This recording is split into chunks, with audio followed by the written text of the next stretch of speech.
Good morning all of you.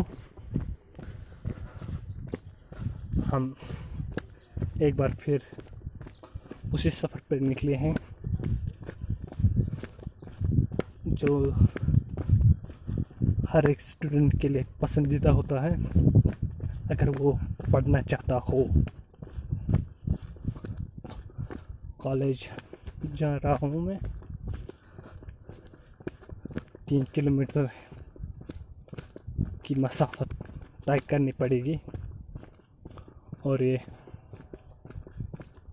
मेरे लिए तो थोड़ा सा आसान है, मगर बहुत सारों के लिए बहुत मुश्किल है, क्योंकि ये बहुत से ख़तरनाक रास्तों से जाना पड़ता है जिससे कुछ लोग डर जाएंगे। हाँ, ये